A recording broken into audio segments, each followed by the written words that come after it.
الحمد لله رب العالمين يا ربي ولك الحمد كما ينبغي لجلالك وجهك عظيم سلطانك حمدا كثيرا طيبا مباركا فيه الحمد لله الذي هدانا لهذا وما كنا لنهتدي لولا أن هدانا الله حمدا كثيرا طيبا مباركا فيه اما بعد فاعوذ بالله من الشیطان الرجیم بسم اللہ الرحمن الرحیم. محترم ناظرین اکرام، السلام علیکم ورحمۃ اللہ وبرکاتہ. آپ جانتے ہیں کہ ایمان کی دولت یہ ایک اتنی بڑی عظیم دولت ہے کہ جسے اللہ تعالیٰ ایمان کی دولت سے نواز لیتا ہے تو وہ اللہ اور اس کے رسول کی کسی بات میں شک نہیں کرتا. ایسے لوگ جو اللہ اور اس کے رسول کی بات کے اندر شک کرتے ہیں اور بیجا اللہ اور اس کے رسول صلی اللہ علیہ وسلم کی باتوں کے حوالے سے لوگوں کو گمراہ کرنے کی کوشش کرتے ہیں، جسے ہم اپنی زبان کے اندر کہتے ہیں کہ ہر بات میں کیڑے نکالنے کی کوشش کرنا، تو اس قسم کے لوگ جو ہے وہ دراصل اللہ کی نگاہوں کے اندر جو ہے وہ بے دین لوگ ہوتے ہیں، وہ ملحد لوگ ہوتے ہیں کہ جو اللہ اور اس کے رسول صلی اللہ علیہ وسلم کی باتوں میں اختلاف کرتے ہیں. ملحدین کا طبقہ، کمیونسٹ جس کو ہم ایتھسٹ بھی کہتے ہیں، یہ ایسا غلیظ طبقہ ہے. ہم تو پہلے اللہ تعالیٰ سے ان کے لیے ہدایت کی دعائیں کرتے ہیں کہ اللہ تبارک و تعالیٰ ایسے لوگوں کو ہدایت عطا فرما دے کہ جو اللہ تعالیٰ کے وجود کے منکر ہیں. شیطان نے اتنا غلبہ کر لیا ان کی عقلوں کے اوپر کہ ان کی عقلوں پر جو ہے وہ پردے پڑ چکے ہیں، ان کے دلوں پر مہر لگا دی گئی ہے، ان کے کانوں کو جو ہے وہ بہرا کر دیا گیا ہے، آنکھوں کو اندھا کر دیا گیا ہے. سم بکم عمی فہم لا یرجعون، اور وہ ہدایت کی طرف لوٹتے نہیں. یہ وہ لوگ ایسے ہوتے ہیں کہ جنہوں نے اپنی نفسانی خواہشات پر عمل کرتے ہوئے اپنے خالق حقیقی کا انکار کر دیا. آپ دیکھیں معزز ناظرین اکرام کہ ماں کے پیٹ کی زندگی، جس کو ہم یہ کہتے ہیں کہ ماں کے رحم کی جو زندگی ہوتی ہے ماں کے پیٹ کی، اس کا کوئی ذی شعور انکار نہیں کر سکتا، کیونکہ یہ ساری چیزیں سامنے ہیں. ماں کے پیٹ کے اندر بچہ ڈیولپ ہوتا ہے، اللہ تعالیٰ اس کو کریٹ کرتا ہے، اور پھر اللہ تبارک و تعالیٰ اس کی آنکھیں بناتا ہے، آنکھیں پروتا ہے، اس کے کان بناتا ہے، اس کے ہاتھ بناتا ہے. اللہ تبارک و تعالیٰ جو کچھ بھی انسان کی ضرورت کے لیے اس کی باڈی کے اندر امپورٹنٹ ہے، جو اس کو نیڈ ہوگی، اللہ عز و جل و علا وہ ساری چیزیں اپنی کاریگری سے ان چیزوں کو اللہ پاک کریٹ فرما دیتے ہیں، ان چیزوں کو پیدا فرما دیتے ہیں. آپ دیکھیں، اگر یہ آپ اللہ تبارک و تعالیٰ کے حوالے سے دیکھیں رب العزت والجلال کے، میں ان ملحدوں کو یہ بات کہتا ہوں کہ تم خود دیکھو کہ اللہ تعالیٰ نے تمہیں کیا عظیم سسٹم سے نوازا ہے. کیا ایک آدمی جو اگر آپ اس کو کوئی ایسی غلیظ چیز کھانے کے لیے دے دیتے ہیں تو وہ اپنی آنکھوں سے دیکھ کر اس بات کو انڈرسٹینڈ کر لیتا ہے کہ یہ چیز میرے لیے درست نہیں ہے، لیس ھذا صحیح، کہ یہ چیز صحیح نہیں ہے، اور وہ اس کو جو ہے وہ چھوڑ دیتا ہے. اب آنکھیں بتا رہی ہیں کہ یہ تمہارے لیے یہ چیز صحیح نہیں ہے. اگر کسی کے پاس جو ہے وہ آنکھوں کی بینائی نہیں ہے تو پھر جو ہے اس کے سونگنے کی جو قوت ہے، اگر وہ غذا اپنے ناک کے پاس لائے گا تو سونگنے کی قوت جو ہے وہ بتا دے گی کہ یہ جو ہے جناب علی تمہارے لیے یہ کھانا صحیح نہیں ہے. یہ سسٹم اللہ پاک نے رکھا ہے. اگر کسی کی آنکھیں نہیں ہیں، کسی کے پاس سونگنے کی قوت نہیں ہے، تو وہ زبان پر رکھے گا تو زبان کا ٹیسٹ، زبان کا ذائقہ جو ہے وہ بتا دے گا کہ یہ تمہارے لیے مناسب نہیں ہے. اگر زبان کا ذائقہ بھی کسی شخص کے پاس نہیں ہے، نہ آنکھیں ہیں، نہ سونگنے کی صلاحیت ہے، نہ ذائقے کی صلاحیت ہے، تو جیسے وہ غلیظ غذا، جو سڑی ہوئی غذا ہے وہ کھائے گا تو وہ فوراً معدہ اس کو ہضم نہیں کرے گا اور باہر منہ کے ذریعے اس کو نکال دے گا، اس کو الٹی کروا دے گا، قے آ جائے گی اس کو. یہ پورا ایک سسٹم ہے جو رب العزت والجلال نے انسان کے لیے ڈیولپ کیا ہے. انسان کے اندر اللہ پاک نے یہ ساری چیزیں رکھی ہیں. اب اگر اس کے باوجود کوئی یہ کہے کہ یہ ساری چیزیں اتفاقی ہو گئی تو عزیزان گرامی ہم تو یہی کہیں گے کہ اس کی آنکھوں پر پردے ہیں، اس کے دلوں پر جو ہے وہ مہر لگی ہوئی ہے.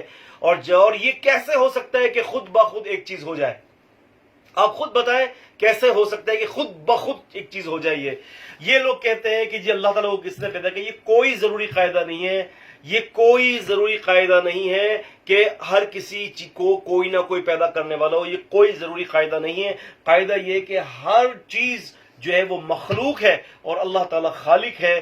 یہ ہے اصل قاعدہ، اور یہی مہمۃ جداً ہے، یہی ضروری قاعدہ ہے.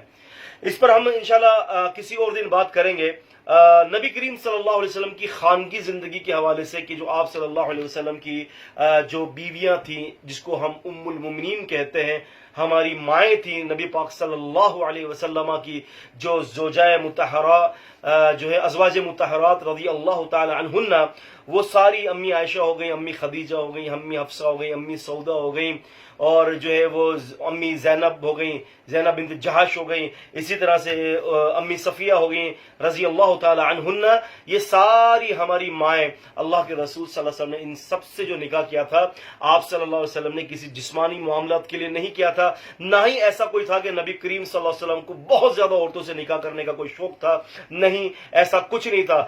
بلکہ اللہ کے رسول صلی اللہ علیہ وسلم نے جب بھی جس عورت سے نکاح کیا وہاں کوئی نہ کوئی ایک بہت بڑی حکمت ہوتی تھی. آپ دیکھیں نبی پاک صلی اللہ علیہ وسلم کی جتنی بھی ازواج مطہرات رضی اللہ تعالیٰ عنہ، اس میں سے صرف ایک ہی کنواری تھی جو ہماری ماں سیدہ عائشہ صدیقہ رضی اللہ تعالی عنہا ویرضا. آپ کنواری تھی، باقی ساری عورتیں بیوائیں تھیں اور جو ہے وہ مطلقہ تھیں. اللہ کے رسول صلی اللہ علیہ وسلم نے ان سے جو ہے وہ نکاح فرمایا. نبی پاک صلی اللہ علیہ وسلم کے حوالے سے جو احادیث کے اندر یہ نکاح کا جو مسئلہ ہے، اس کو ذہن میں رکھیں کہ دیکھیں اللہ کے رسول صلی اللہ علیہ وسلم کو پوری امت کو دیکھنا تھا. لقد کان لکم فی رسول اللہ اسوۃ حسنہ. آپ صلی اللہ علیہ وسلم کی زندگی پوری امت کے لیے اسوہ ہے، عورتوں کے لیے بھی اسوہ ہے، بچوں کے لیے بھی اسوہ ہے، بوڑھوں کے لیے بھی اسوہ ہے، جوانوں کے لیے بھی اسوہ ہے، قیدیوں کے لیے بھی اسوہ ہے، اور آزاد لوگوں کے لیے بھی اسوہ ہے. ان کے مقصد ہر کوئی شخص کوئی بھی ہو انسان اور جنوں میں سے، ان کے لیے اللہ تبارک و تعالیٰ نے اسوہ قرار دیا ہے نبی کریم صلی اللہ علیہ وسلم کو. اب اللہ کے رسول صلی اللہ علیہ وآلہ وسلم جو ہے، آپ صلی اللہ علیہ وسلم کی اگر ایک بیوی ہوتی، صرف ایک ہوتی، تو امت کی عورتوں کو تعلیم دینا انتہائی دشوار ہوتا. نبی پاک صلی اللہ علیہ وسلم کی مبارک زندگی کے حوالے سے اللہ پاک نے نبی کریم صلی اللہ علیہ وسلم کو کثرت تعدد ازواج کا اذن دیا، آپ کے لیے حکم جاری فرمایا، اور آپ علیہ الصلوۃ والسلام نے کثرت سے نکاح فرمایا. ایک کافر، یہ لوگ تو جو ملحد ہیں یہ تو بدبخت مرتد ہیں، میں کافر کی بات کر رہا ہوں. ایک کافر دی سیکرٹ ایجپٹ کے اندر، ان کی ایک کتاب ہے، اس کی کتاب ہے دی سیکرٹ ایجپٹ.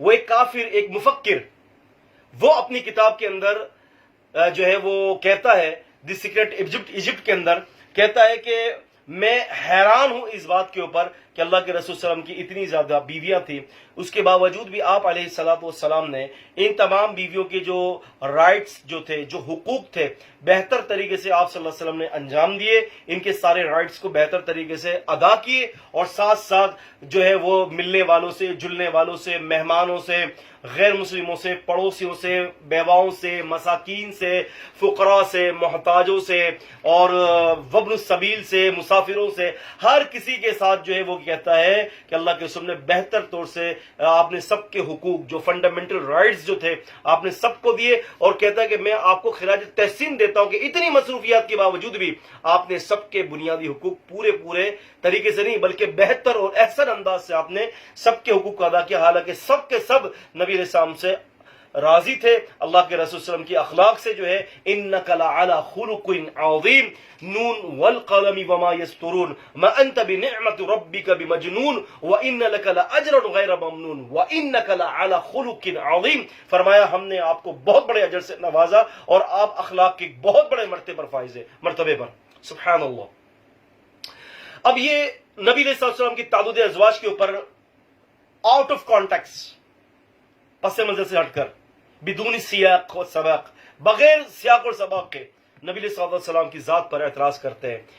یاد رکھیں کہ 4 باتیں ہیں جو رسول اللہ صلی اللہ علیہ وسلم نے جو ہے آپ نے نکاح کی. ایک تعلیمی حکمت، ایک تشریعی حکمت، ایک سیاسی حکمت اور ایک اجتماعی حکمت.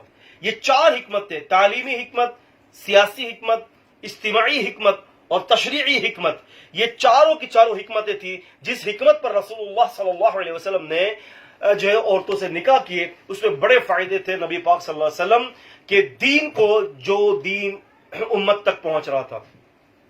امی صفیہ رضی اللہ تعالیٰ عنہ کے حوالے سے یہ زندیق لوگ، یہ ملحد لوگ، اللہ تعالیٰ ان لوگوں کو ہدایت دے. مرنے سے پہلے ہی میں دعا کرتا ہوں کہ اللہ تعالیٰ مرنے سے پہلے ان لوگوں کو ہدایت عطا فرما دے، ورنہ مرنے کے بعد تو پھر کچھ نہیں رہے گا، حتیٰ کہ جہنم کے اندر پھینکا جائے گا. اللہ نہ کرے کہ ہمارے ان دوستوں کو جہنم میں ڈالا جائے. اللہ تعالیٰ ان کے لیے ہدایت کے فیصلے فرمائے. ان لوگوں کا یہ کہنا یہ ہے کہ جنگ کے اندر امی صفیہ رضی اللہ تعالی عنہا ان کے یہ جنگ میں آئیں اور ان کا خاوند مارا گیا، قید ہوئے، اور پھر نبی علیہ الصلوۃ والسلام نے ان کو لونڈی بنا لیا. یہ بدتمیزی والی باتیں ہیں. بات یہ کہ رسول اللہ صلی اللہ علیہ وسلم نے لونڈی نہیں بنائی، اللہ کے رسول صلی اللہ علیہ وسلم نے ان کے جو ہے قبیلے والوں سے وار ہوئی، جہاد ہوا. جہاد کے بعد رسول اللہ صلی اللہ علیہ وسلم کے پاس یہ تشریف لائیں. اللہ کے رسول صلی اللہ علیہ وسلم کی جو ہے وہ ملکیت میں تھی. اللہ کے رسول صلی اللہ علیہ وسلم نے ان کو آزاد کیا، ان کی تعلیم و تربیت کی، اور اس کے بعد ان سے نکاح فرمایا. میں آپ سے اور ان ملحدوں سے یہ کہتا ہوں جو ملحد اعتراض کرتے ہیں، میں یہ سوال کرتا ہوں، انا اسألکم السوال، میں آپ لوگوں سے یہ سوال کرتا ہوں کہ امی صفیہ تو زندگی پر خوش رہیں. امی صفیہ تو نبی علیہ الصلوۃ والسلام کی جو ہے آپ صلی اللہ علیہ وسلم کی زندگی کے ساتھ محبت کے ساتھ رہیں. تکلیف آپ کو کس بات کی ہے؟ اگر کسی پر ظلم ہو رہا ہو، کسی پہ جبر ہو رہا تو وہ خود آواز اٹھائے. بلکہ امی صفیہ رضی اللہ تعالی عنہا کو تو یہ شرف اور یہ مقام دے دیا گیا کہ ام المومنین کا لقب دے دیا گیا کہ قیامت تک جتنے بھی مسلمان ہوں گے، جتنے بھی مومن ہوں گے، ان سب کی امی صفیہ جو ہے وہ ماں ہوں گی. اتنا بڑا عظیم درجہ دے دیا کہ پورے کائنات کے امام محمد رسول اللہ صلی اللہ علیہ وسلم کے نکاح میں دے دیا گیا.